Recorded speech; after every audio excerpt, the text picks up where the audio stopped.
ஹரியானா பிஜேபியினுடைய மிக முக்கியமான தலைவர் சேகர் யாதவ், அனுராதா யாதவ் இவங்களுக்கு சொந்தமான ஸ்கூல்ல நீட் எக்ஸாம் எழுதின மாணவர்கள் இருக்காங்க இல்லையா, அவங்களுக்கு மட்டும் ஒரு வித்தியாசமான கொஸ்டின் பேப்பர் கொடுக்கப்பட்டிருக்கு. இந்தியா முழுக்க 25 லட்சம் மாணவர்கள் எழுதின பரீட்சையில அந்த பிஜேபி காரருடைய ஸ்கூல்ல மட்டும் எப்படி வித்தியாசமான வேற ஒரு கொஸ்டின் பேப்பர் கொடுக்கப்பட்டுச்சு. அது மட்டும் இல்லாம அதே ஸ்கூல்ல எழுதின மாணவர்கள் 6 பேர் இந்தியாவுல டாப் மோஸ்ட் ரேங்க் எப்படி வாங்குறாங்க, இதுக்கு பின்னாடி நடந்த முறைகேடுகள் என்ன, ஹரியானா பிஜேபியினுடைய முக்கிய புள்ளி நீட் எக்ஸாம் முறைகேடுல தொடர்புடையவரா? அனுராக் யாதவ் அப்படிங்கிற மாணவர் போலீஸ் முன்னாடி ஒப்புதல் வாக்குமூலம் கொடுத்திருக்கார். பரீட்சை எழுதுறதுக்கு ஒரு நாளைக்கு முன்னாடியே என்ன ஒரு வீட்டுக்கு கூட்டு போய் உட்கார வச்சு அங்க ஒரு கொஸ்டின் பேப்பர் கொடுத்து எழுத வச்சாங்க. இரவு முழுக்க என்ன படிக்க வச்சாங்க. அதே கொஸ்டின் தான் அடுத்த நாள் பரீட்சையில கேட்கப்பட்டுச்சு. இதுக்காக அந்த குறிப்பிட்ட நபருக்கு 30 இருந்து 32 லட்சம் ரூபாய் நாங்க பணம் கொடுத்தன்னு அந்த மாணவர் போலீசிடம் ஒப்புதல் வாக்குமூலம் கொடுத்திருக்காரு. யார் இந்த மாணவர்? அனுராக் யாதவ். இவருடைய மாமா சிக்கந்தர் யாதவ் கையில இந்த கொஸ்டின் பேப்பர் எப்படி வந்துச்சு? இது மாதிரியான பரீட்சைகள் முறைகேடு பண்ணக்கூடிய சால்வர் கேங்குக்கும் இந்த மாணவருக்கும் என்ன தொடர்பு? இந்தியா முழுக்க 25 லட்சம் பேர் இந்த பரீட்சையை எழுதியிருந்தாலும் பாஜகவை சார்ந்த அந்த ஸ்கூல்ல எழுதின ஒரு குறிப்பிட்ட குழுவான மாணவர்களுக்கு மட்டும் ஏன் கிரேஸ் மார்க் கிடைச்சது, மத்த மாணவர்களுக்கு ஏன் கிரேஸ் மார்க் கிடைக்கல? இதுக்கு பின்னாடி இருக்கக்கூடிய அரசியல் என்ன? நீட் பரீட்சையில் நடந்த முறைகேடு குறித்து உச்சநீதிமன்றம் விசாரணை நடத்தும் போது ஏன் அந்த பர்டிகுலர் ஸ்கூல்ல கொஸ்டின் பேப்பர் மாத்தி கொடுத்தது குறித்து டீடைலான ரிப்போர்ட் கொடுக்கப்படல? இது மட்டும் இல்லாம மே 5ஆம் தேதியே இது மாதிரியான ஒரு மிகப்பெரிய ஃப்ராட் நடந்திருக்குன்னு பொருளாதார குற்றப்பிரிவு சொன்னதுக்கு பிறகும் இந்த பரீட்சையை நடத்தின நேஷனல் டெஸ்டிங் ஏஜென்சியினுடைய தலைவர் சுபோத் குமார் சிங் எந்த முறைகேடுமே இல்லைன்னு சொன்னாரு. ஆனா அந்த சுபோத் குமார் சிங் நேத்து அந்த பதவியில் இருந்தே தூக்கப்பட்டிருக்காரு. இது மட்டும் இல்லாம ஏன் இப்ப சிபிஐ இன்வெஸ்டிகேஷனுக்கு மோடி அரசாங்கம் முன் வந்திருக்கு?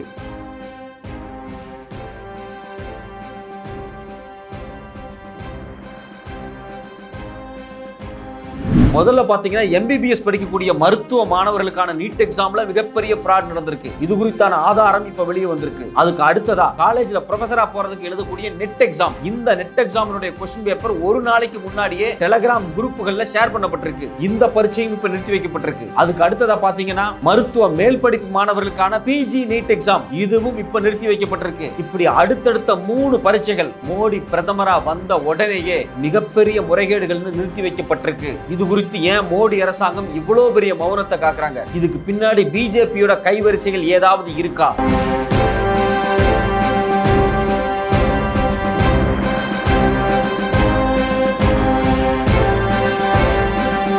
வணக்கம், இது சத்யராஜின் நேர்பட கேள்.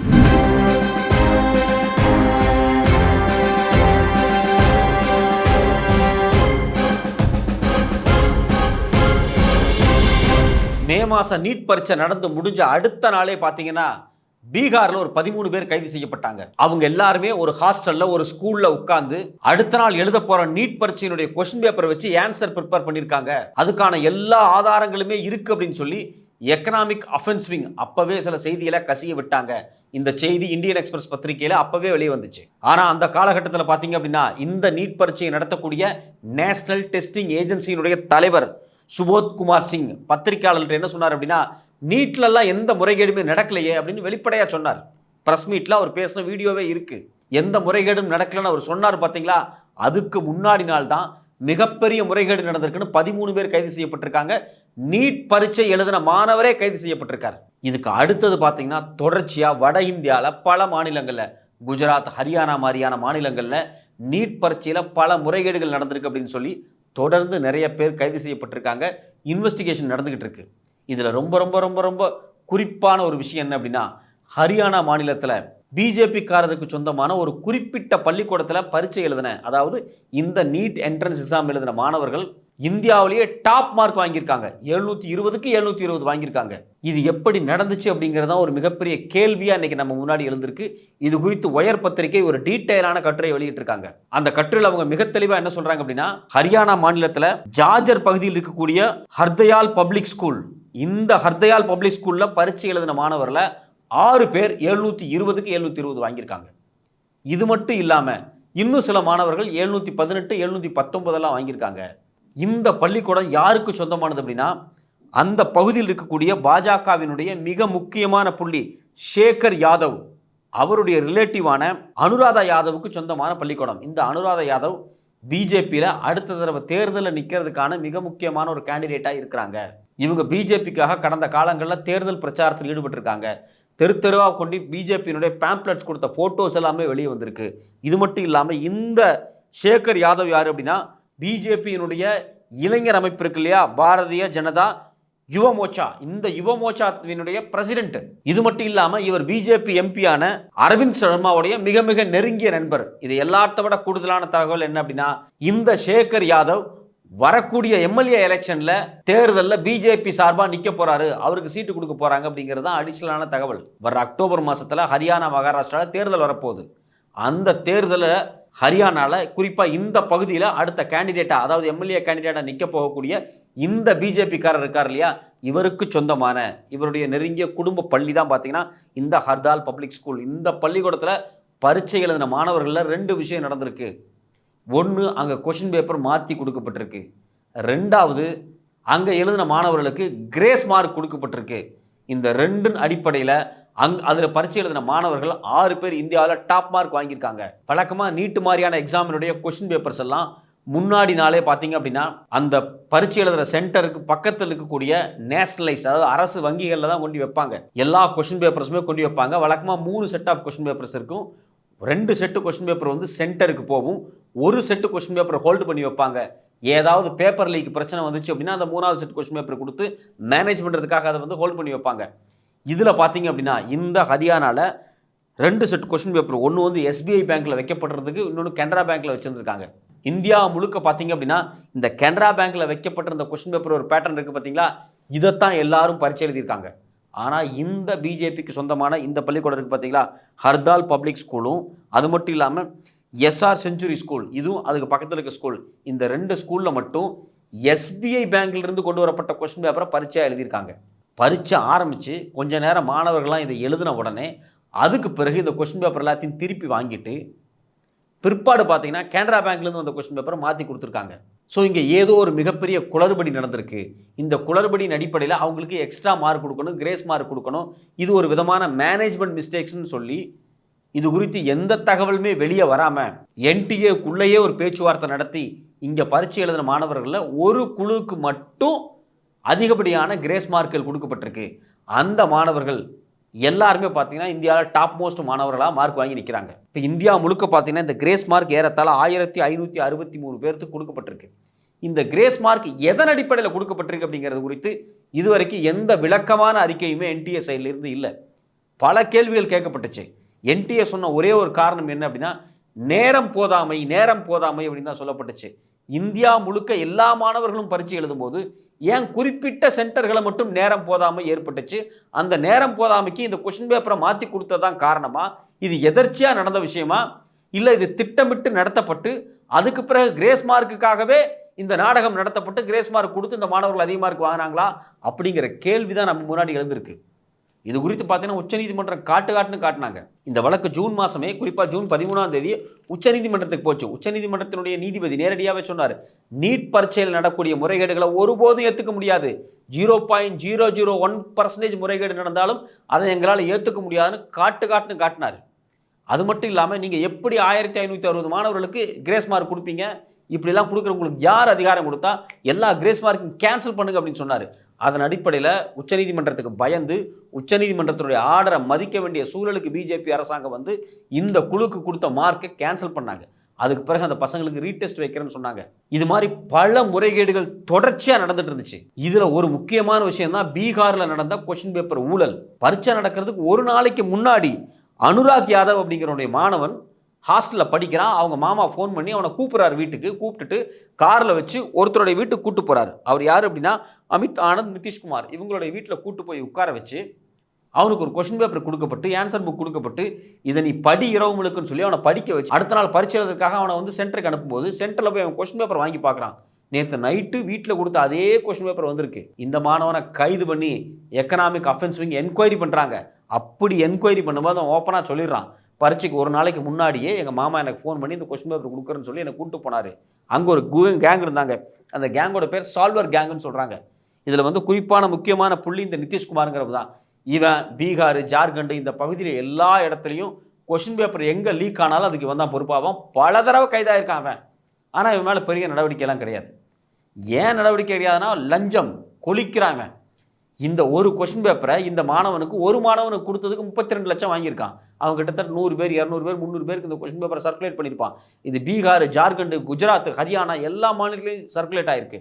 அது குறிப்பாக பீகார், ஜார்க்கண்டில் சர்க்குலேட் ஆயிருக்கு. இதில் இவன் எத்தனை கோடி சம்பாரிச்சான் அப்படிங்கிறது இது வரைக்கும் தெரியாது. இவனையும் போலீஸ் கைது பண்ணியிருக்காங்க. எக்கனாமிக் அஃபென்ஸ் விங் என்கொயரி பண்ணியிருக்காங்க. இது எல்லாமே எப்போ நடந்துச்சுன்னா போன மாசமே நடந்திருக்கு. போன மாசமே இந்த மொத்த ஃப்ராடையும் கண்டுபிடிச்சிட்டாங்க. இந்த மாணவனை பிடிச்சி கைது பண்ணி அவன்கிட்ட வந்து எழுதி வாங்குறாங்க போலீஸு. அவன் ஓப்பனாக ஒத்துக்கிறான், ஆமாம் இந்த திருட்டுத்தனம் நடந்துச்சுங்கிறான். அதுக்கு பிறகும் என்டிஏவினுடைய தலைவர், இந்த நீட் எக்ஸாமை நடத்தக்கூடிய நேஷனல் டெஸ்டிங் ஏஜென்சியினுடைய தலைவர் சுபத் குமார் சிங் பத்திரிகையாளர் முன்னாடி எந்த தப்பு நடக்கலன்னு எதன் அடிப்படையில் அவர் சொன்னார்? அவர் சொன்னது உண்மையா இருந்தால் இப்போ ஏன் அவரை நீங்கள் டிரான்ஸ்ஃபர் பண்ணிருக்கீங்க அப்படிங்கிற கேள்வி தான் நமக்கு வருது. மோடி அரசாங்கம் நேற்று அவரை டிரான்ஸ்ஃபர் பண்ணிட்டாங்க. அவருக்கு பதிலாக பார்த்தீங்கன்னா பிரதீப் சிங் கரோலா அப்படிங்கக்கூடிய இன்னொரு ஐஏஎஸ் அதிகாரியை கொண்டு வந்து இந்த என்டிஏவினுடைய தலைவராக அமைச்சிருக்காங்க. அப்போது ஏதோ ஒரு தப்பு நடந்திருக்கு. அந்த தப்பின் அடிப்படையில் தான் அவர் அவசர அவசரமாக மாற்றப்பட்டிருக்கார். இது மட்டும் இல்லாமல் இந்த வழக்கு, இந்த கொஸ்டின் பேப்பர் லீக் ஆன வழக்கை சிபிஐட்ட கொடுத்துருக்காங்க. நேற்று சிபிஐ எஃப்ஐஆர் ஃபைல் பண்ணிட்டாங்க.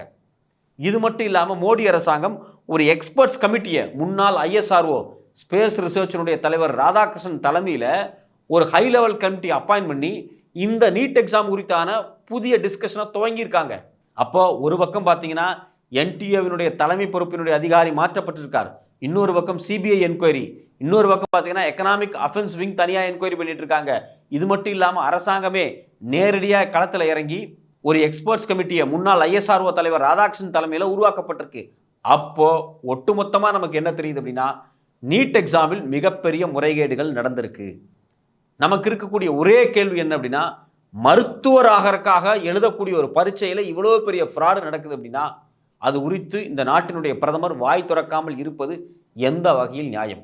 25 லட்சம் மாணவர்கள் இந்த பரீட்சை எழுதியிருக்காங்க. இந்த மாணவர்களுக்கு மோடி என்ன பதில் சொல்ல போறாரு? வருஷக்கணக்காக உட்காந்து ப்ரிப்பேர் பண்ணியிருக்காங்க. அவன் +2 எக்ஸாமோ +1 எக்ஸாம் எல்லாம் பொருட்படுத்தலை. நீட்டு உட்காந்து லட்சக்கணக்கில் சென்டரில் ஃபீஸை கட்டி உட்காந்து ப்ரிப்பேர் பண்ணி எழுதியிருக்கான். அவனுக்கு நீங்கள் என்ன பதில் சொல்ல போகிறீங்க? இது மட்டும் இல்லாமல் இன்னொரு அதிர்ச்சியான தகவல் என்ன அப்படின்னா, இந்த பிரச்சனை ஓஞ்சி முடிகிறதுக்கு முன்னாடியே இந்தியாவில் பேராசிரியர்கள்லாம் ஆகிறதுக்காக பரீட்சை எழுதுவாங்க. அதாவது ஒருத்தங்க பிஜி முடிச்சுட்டு ஒரு காலேஜில் ப்ரொஃபஸராக போகணும் அப்படின்னா நெட் எக்ஸாம் பாஸ் பண்ணணும், நேஷ்னல் எலிஜிபிலிட்டி டெஸ்ட்டு. இது யார் நடத்துகிறாங்க அப்படின்னா இந்த நேஷனல் டெஸ்டிங் ஏஜென்சி தான் நடத்துது. இந்த நேஷனல் டெஸ்டிங் ஏஜென்சி இந்த பரீட்சையை கேன்சல் பண்ணிட்டாங்க. ஏன் கேன்சல் பண்ணிட்டாங்கன்னா, பரீட்சை நடக்கிறதுக்கு ஒரு நாளைக்கு முன்னாடியே கொஸ்டின் பேப்பர் டெலகிராமில் சுற்றிக்கிட்டு இருக்கு. என்ன கொடுமையாக இருக்குது. 2 முக்கியமான துறை, ஒன்று மருத்துவம், இன்னொன்று பேராசிரியர். இந்த 2 துறைக்குள்ளே நுழையக்கூடிய மாணவர்கள் கேண்டிடேட்ஸுக்கு வைக்கக்கூடிய பரீட்சையில் ஒரு மிகப்பெரிய ஃப்ராட் நடக்குது. அந்த ஃப்ராடை எப்படி இந்த தேசம் சகிச்சுக்கும்? இந்தியாவினுடைய ஆணிவேர் மருத்துவமாக இருக்கலாம், பேராசிரியர்களாக இருக்கலாம். இந்த துறைக்குள்ளே வரக்கூடிய ஒருத்தர் வரும்போதே ஃப்ராடு பண்ணி திருட்டுத்தனமாக பல லட்சம் ரூபா செலவு பண்ணி கொஸ்டின் பேப்பரை திருடி ஹைஜாக் பண்ணி பரீட்சை எழுதி உள்ளே வரக்கூடிய ஒரு நபர் இந்த தேசத்துக்கு எப்படி நல்லவனாக இருப்பான்? இதுக்கு துணை போகக்கூடிய இந்த குழுக்கள் எப்படி வேட்டையாடப்படணும்? நமக்கு வரக்கூடிய ஒரு கேள்வி என்ன அப்படின்னா, இவ்வளோ பெரிய ஃப்ராட் நடந்திருக்கு. 25 லட்சம் மாணவர்கள் எழுதின நீட் எக்ஸாம் ஃப்ராடு, 9 லட்சம் கேண்டிடேட் எழுதின நெட் எக்ஸாமில் ஃப்ராடு. இது மட்டும் இல்லாமல் அடுத்தது மருத்துவ மேல் படிப்புக்கான பிஜி நீட் இருக்குது பார்த்தீங்களா, அதையும் கேன்சல் பண்ணியிருக்காங்க. 2 லட்சம் பேர் அப்ளை பண்ணி வச்சுருக்கான். முதல்ல அதை ஏன் கேன்சல் பண்ணீங்க? நீட்டு யூஜி கேன்சல், நீட்டு பிஜி கேன்சல், நெட்டு கேன்சல், அடுத்தடுத்த பல பரீட்சைகள் கேன்சல் ஆகிட்டே வருது. என்னதான் செஞ்சுட்டு இருக்கு இந்த அரசாங்கம்? இதில் இன்னொரு முக்கியமான கேள்வி என்ன அப்படின்னா, கடந்த காலங்களில் இது மாதிரியான பரீட்சைகள் உண்மையிலேயே நம்பகத்தன்மையாக நடந்துதாங்கிற கேள்வி நமக்கு வருது. ஏன் அந்த கேள்வி வருது அப்படின்னா, கடந்த 10 வருஷம் பாருங்க, குறிப்பாக மோடி அரசாங்கம் வந்ததுக்கு பிறகு ஐஏஎஸ் பரீட்சையில், ஐஏஎஸ், ஐபிஎஸ், ஐஎஃப்எஸ் இது மாதிரியான 28, 29 சர்வீஸ் எழுதக்கூடிய பரீட்சையில் தென்னிந்திய மாணவர்கள் ரொம்ப குறைவாக பாஸ் பண்ணுறாங்க. அதுக்கு முன்னாடி தென்னிந்தியாவை சார்ந்தவங்க நிறைய பேர் வருவாங்க. இந்தியாவில் மிகப்பெரிய கோச்சிங் சென்டர் வச்சிருக்கக்கூடிய, அதாவது ஐஏஎஸ், ஐபிஎஸ் கோச்சிங் சென்டர் வச்சிருக்கக்கூடியவங்க தமிழர்கள் தான். அதில் நிறைய தமிழ் மாணவர்கள் படிப்பாங்க, சவுத் இந்தியன் மாணவர்கள் படிப்பாங்க. அவங்க பாஸ் பண்ணி ஐஏஎஸ், ஐபிஎஸ்ஸாக நிறைய பேர் போய்கிட்டே இருப்பாங்க. ஆனால் கடந்த 10 வருஷத்தில் அவங்க குறைஞ்சிருக்காங்க. இது ஏன் குறைஞ்சிருக்கு அப்படிங்கிற கேள்வி நமக்கு ஒரு சந்தேகத்தை எழுப்புது. தென்னிந்தியர்கள் குறி வச்சு இது மாதிரியான பரீட்சைகள் இருந்து நீக்கப்படுறாங்களா அப்படிங்கிற கேள்வி எழுப்பப்படுது. அதே சமயத்தில் வட இந்தியாவில் பீகார், ஜார்க்கண்ட், ஹரியானா, ஹிமாச்சல், ராஜஸ்தான், குஜராத் இது மாதிரியான பல மாநிலங்களில் இந்த கொஷின் பேப்பர்ஸ் எல்லாம் லீக் ஆகுதாங்கிற கேள்வி நமக்கு வருது. இது எல்லாமே இன்னைக்கு லீக்கான இந்த கொஷின் பேப்பர் அடிப்படையில் தான் வருது. இந்தியாவில் நடத்தப்படக்கூடிய எல்லா பரீட்சைகள்லையும் ஒரு விதமான டிரான்ஸ்பரன்சி தேவைப்படுது. இது மாதிரியான paper leak, mall practice, fraud எல்லாமே மிக மோசமாக தண்டிக்கப்படணும். கடந்த பிப்ரவரி மாதமே பார்த்தீங்கன்னா மோடி அரசாங்கம் இதுக்கு ஒரு சிறப்பு சட்டத்தை கொண்டு வந்தாங்க. அந்த சட்டத்தோட பேர் என்னன்னா public examination prevention of unfair means 2024 ஒரு சட்டத்தை கொண்டு வந்தாங்க. நாம் என்ன கேட்குறோம், இப்படி ஒரு சட்டத்தை நீங்கள் கொண்டு வந்தீங்க, இது மாதிரியான ஃப்ராடுகள் நடந்தால் அந்த ஃப்ராடுகளை தடுக்கிறதுக்காக தான் இதை கொண்டு வந்தீங்க. ஏன் இந்த சட்டத்தின் அடிப்படையில் இது வரைக்கும் பல பேர் கைது செய்யப்படலை? இந்த சட்டத்தில் கைது பண்ணால் அவனுக்கு 10 வருஷம் தண்டனை, 1 கோடி ரூபாய்க்கு மேலே ஃபைனுன்னு நீங்கள் சொல்லியிருக்கீங்க சட்டத்தில். ஆனால் கைது இந்த சட்டத்தின் அடிப்படையில் இது வரைக்கும் எத்தனை பேர் கைது செய்யப்பட்டிருக்கான்? கடந்த 10 வருஷத்தில் இந்தியாவில் 15 மாநிலத்தில் 41 எக்ஸாமில் மிகப்பெரிய ஃப்ராட் நடந்திருக்கு. இந்தியன் எக்ஸ்பிரஸ் பத்திரிகையில் கட்டுரை டீட்டெயிலாக போட்டிருக்காங்க. எந்தெந்த மாநிலத்தில் என்னென்ன ஃப்ராட் நடந்திருக்கு. பீகார் மாநிலத்தில் 4 எக்ஸாம் 5 எக்ஸாமில் ஃப்ராடு, ராஜஸ்தானில் ஒரு 3 எக்ஸாமில் fraud, irrespective of all the டிபார்ட்மெண்ட்ஸுங்கிறாங்க. அது ஃபாரஸ்ட் டிபார்ட்மெண்ட்டாக இருக்கலாம், போலீஸ் டிபார்ட்மெண்ட்டாக இருக்கலாம், டீச்சர்ஸ் ரெக்ரூட்மெண்ட் எக்ஸாமாக இருக்கலாம், ஒரு கிளர்க் எக்ஸாமாக இருக்கலாம், ஒரு வெட்டினரி டாக்டர் எக்ஸாமாக இருக்கட்டும். இது மாதிரி எல்லா எக்ஸாம்லையும் தொடர்ச்சியாக பல ஃப்ராடுகள் நடந்துக்கிட்டே இருக்குது அடுக்கடுக்கா. இந்தியன் எக்ஸ்பிரஸ் பத்திரிகை எங்கெங்கே எந்தெந்த வருஷத்தில் என்னென்ன ஃப்ராட் நடந்திருக்குன்னு டீட்டெயிலாக வெளியிட்டிருக்காங்க. ஆனால் எந்த ஆக்ஷனுமே மிகப்பெரிய லெவலில் எடுக்கப்படலை. இதுக்கு எல்லாத்துக்கும் ஒரு சிறப்பு சட்டம் கொண்டு வந்திருக்கீங்க. அந்த சட்டத்தின் அடிப்படையில் ஒரு குழு அமைச்சு இந்த எல்லா பரீட்சையில் நடந்த ஃப்ராடையும் இன்வெஸ்டிகேட் பண்ணணுமா வேண்டாமா? 20 வருஷத்துக்கு முன்னாடி மத்திய பிரதேசத்தில் வியாபம் கேஸு எவ்வளோ பெரிய கேஸாக மாறிச்சு. அங்கே நடந்த பல பரீட்சைகளில் தொடர்ச்சியாக பெரிய ஃப்ராடு ஒரு குழுவே செயல்பட்டுருக்கு அப்படின்னு சொல்லி ஆதாரங்கள் கொஞ்சம் கொஞ்சமாக வெளியே வந்துச்சு. 20 வருஷம் மத்திய பிரதேசத்தை பிஜேபி தான் ஆண்டுகிட்டு இருக்கு. இந்த வியாபம் ஊழல் கேஸில் இது வரைக்கும் நீங்கள் என்ன நடவடிக்கை எடுத்திருக்கீங்க? எந்த நடவடிக்கையுமே எடுக்கலையே. அப்போது இந்தியாவில் இருக்கக்கூடிய இளைஞர்கள் ஏற்கனவே வேலை கிடைக்காம கஷ்டப்படுறான். இப்போ நெட் எக்ஸாம் மாதிரியான பரீட்சைகளை எழுதி அவன் கல்லூரியில் பேராசிரியராக போகிறதுக்கு முயற்சி செய்யும்போது அந்த கொஷின் பேப்பரும் ஃப்ராடாக இப்படி சோஷியல் மீடியாவில் விற்று பணம் சம்பாதிக்கிற ஒரு குழு இருக்கும்போது எப்படி இளைஞர்கள் ஒரு பேராசிரியராக போக முடியும்? அது மட்டும் இல்லாமல் +2 முடிச்சுட்டு மாணவர்கள் பெரிய கனவோட மருத்துவராகணும்னு ஆசைப்பட்டு நீட் எக்ஸாமுக்கு ப்ரிப்பேர் பண்ணி போகிறான். அதில் பார்த்தீங்கன்னா அந்த நீட் எக்ஸாம் முறைகேடாக நடத்தி அந்த மாணவர்களுடைய வாழ்க்கையை ஒட்டுமொத்தமாக வீணடிக்கிறாங்க. ஏற்கனவே இந்த நீட் எக்ஸாம் நடத்துகிறதே மாணவர்களுடைய வாழ்க்கையை வீணடிக்கிறது தான். நீட் எக்ஸாம்னு ஒரு கான்செப்ட் வந்ததுக்கு பிறகு கிராமப்புறத்தில் படிக்கக்கூடிய, குறிப்பாக தமிழ் மீடியத்தில் படிக்கக்கூடிய, அரசு பள்ளிக்கூடத்தில் படிக்கக்கூடிய மாணவர்கள் நீட் எக்ஸாமை பாஸ் பண்ணி டாக்டர் ஆகிறதுனுடைய எண்ணிக்கை குறைஞ்சிருச்சு. அரசு டேட்டா எடுத்து பாருங்கள். நீட் எக்ஸாம் வந்ததுக்கு பிறகும் வருவதற்கு முன்பும் எத்தனை தமிழ் மீடியத்தில் படித்த பசங்க எம்பிபிஎஸ் சேர்ந்தாங்க, எத்தனை கவர்மெண்ட் ஸ்கூலில் படித்த பசங்க எம்பிபிஎஸ் சேர்ந்தாங்க, எத்தனை ஏழைப்புற மாணவர்கள், அதாவது ரூரல் ஏரியாவிலேருந்து வரக்கூடிய கிராமப்புற மாணவர்கள், ஏழை மாணவர்கள் எத்தனை பேர் எம்பிபிஎஸ் எடுத்துப்பார்? எல்லாமே ரொம்ப அதிகமாக இருக்கும். நீட் எக்ஸாம் வந்ததுக்கு பிறகு கிராமப்புற ஏழை மாணவர்கள், தமிழ் மீடியத்தில் படிக்கக்கூடிய மாணவர்கள், அரசு பள்ளிக்கூடத்தில் படிக்கக்கூடிய மாணவர்கள், இவங்க என்ட்ரன்ஸ் எக்ஸாமை வச்சு அந்த மாணவர்கள் உள்ளே விடாமல் தடுத்துக்கிட்டு இருக்காங்க. இது ஒரு வகையான நவீன தீண்டாமை. தகுதிங்கிற அடிப்படையில் நீட் எக்ஸாமை கொண்டு வந்து ஏழைப்புற மாணவர்களை டாக்டராக்க விடாமல் தடுத்திருக்காங்க. கடந்த 20-30 வருஷமாக இந்தியாவில் மிகச்சிறந்த டாக்டர்களை உருவாக்குனது தமிழ்நாடு தான்.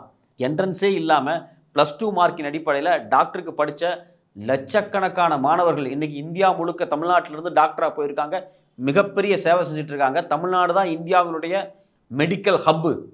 பங்களாதேஷிலிருந்தும், பர்மாவிலிருந்தும், நேபாளிலிருந்தும், ஸ்ரீலங்காவிலிருந்து, அண்டை நாடுகள் இருந்தெல்லாம் தமிழ்நாட்டுக்கு மருத்துவ வசதி பண்ணிட்டு போகிறாங்க. மேலை நாடுகளில் ஐரோப்பா, அமெரிக்காவில் இருக்கவங்க கூட சென்னையில் போய் ஆப்ரேஷன் பண்ணால் சீப்பாக இருக்கும், குவாலிட்டியாக இருக்குது அப்படின்னு சொல்லி சென்னைக்கு வந்துக்கிட்டு இருக்காங்க. அப்போ இவ்வளோ டாக்டர்ஸை, இவ்வளோ மெடிக்கல் ஃபெசிலிட்டியை உருவாக்கின இந்த தமிழ்நாடு எந்த என்ட்ரன்ஸ் எக்ஸாமையும் நம்பி இல்லை.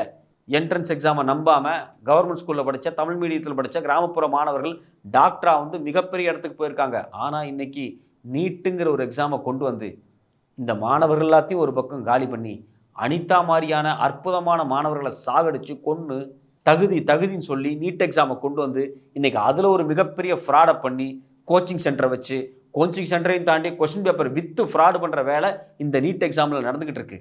நமக்கு இருக்கக்கூடிய ஒரே ஒரு கேள்வி என்ன அப்படின்னா, இந்த நீட் எக்ஸாமில் என்ன முறைகேடு நடந்திருக்கு அப்படிங்கிற சிபிஐ இன்வெஸ்டிகேட் பண்ணணும். அது மட்டும் இல்லாமல் ஒரு ஹை லெவல் கமிட்டி போடப்பட்டிருக்கு. இந்த ஹை லெவல் கமிட்டி நீட்டை எப்படி நடத்தலாம் அப்படிங்கிறது குறித்து விவாதிக்க வேண்டிய தேவை கிடையாது. நீட்டு நடத்தலாமா வேண்டாமாங்கிறது தான் விவாதிக்கணும். நீட் அப்படிங்கிறது நடத்தப்படக்கூடாது. +2 மதிப்பெண் அடிப்படையில் மாணவர்கள் டாக்டராக சேர்க்கப்படணும். அதுதான் ஒரே இறுதியான வழி.